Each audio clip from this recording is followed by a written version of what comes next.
جتنے بھی آئینے ہیں وہ ٹوٹ جائیں تو بے وقار ہو جاتے ہیں، ان کی توقیر نہیں ہوتی۔ 1,00,000 روپے کا فانوس آپ نے لٹکا دیا یہاں اور وہ گر گیا، ٹوٹا تو قیمت نہیں بچی، لیکن دل ایسی کائنات ہے جتنا زیادہ ٹوٹے اتنی ہی قیمت بڑھتی ہے۔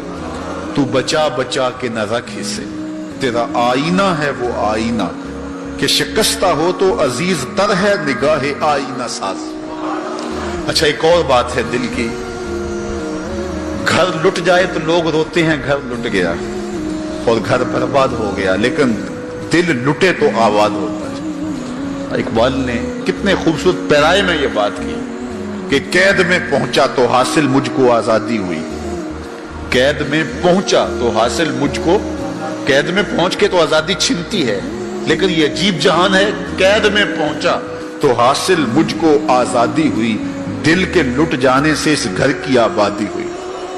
تو یہ لٹتا ہے تو آباد ہوتا ہے، وہ دل ہی نہیں جو ابھی تک لٹا نہیں، جب دل لٹتا ہے تو آباد ہوتا ہے۔ اور کتنے خوش نصیب وہ ہیں جو جن کے دل مدینے کی گلی میں لٹے ہیں۔ اللہ اکبر، تڑپ اس کے لیے سامان زندگی ہے۔ اللہ اکبر، مجھے بہت پرانی یاد آ گئی، میں ایک بزرگوں کے پاس گیا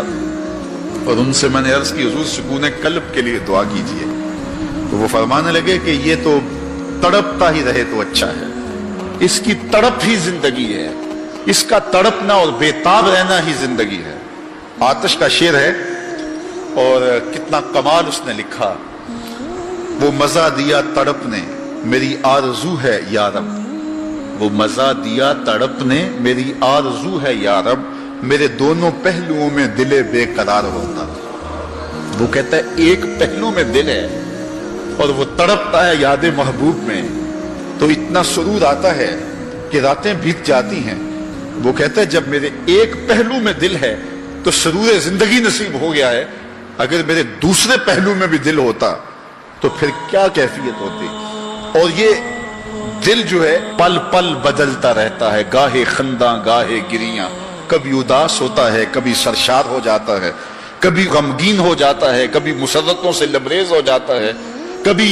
یاس اور قنوط کی کیفیت میں چلا جاتا ہے، کبھی امید کی بہاریں آتی ہیں۔ تو یہ عجیب اس کی کیفیت، یہ بدلتا رہتا ہے، تغیر پذیر ہوتا رہتا ہے، اور قلب بھی اس کو اس لیے کہتے ہیں کہ اس میں تقلیب ہوتی ہے، یہ بار بار بدلتا ہے، لمحہ لمحہ اس کی حالت تبدیل ہوتی ہے۔ تو یہ رب نے ایک عجیب کائنات بنائی ہے، عجیب رنگ بنایا ہے، اور یہ دل حضرت انسان کو دے کر کے اس نے اپنی محبتوں کا مرکز بنایا ہے۔ رب نہیں چاہتا کہ اس میں کوئی اور بھی بسے، وہ کہتا ہے یہ ڈیرا تو میں نے اپنے لیے بنایا ہے، اور بدبخت تو نے کسی اور کو بسا لیا یہاں، تو نے خواہشات نفس کو یہاں بٹھا لیا، تو نے شیطان کو جگہ دے دی، اس تخت پہ تو میں نے بیٹھنا تھا، یہ تو میرے لیے ہے، یہ تو میری محبتوں کی آماج گاہ ہے، یہ تو میرے جلووں کا مرکز ہے، تو میں نے یہاں نزول اپنی رحمتوں کا کرنا تھا، تو نے کس غیر کو بٹھا لیا۔ یار حجلہ عروسی کے اندر اگر کوئی غیر ہو تو پھر غیرت مند محبوب تو وہاں نہیں آتا، غیرت مند محبوب تو تب آئے گا کہ اسے نکالو میں پھر آؤں گا۔ کہا خواہشات کو نکالو، حرص و ہوا کو نکالو، آرزوؤں اور تمناؤں کو نکالو،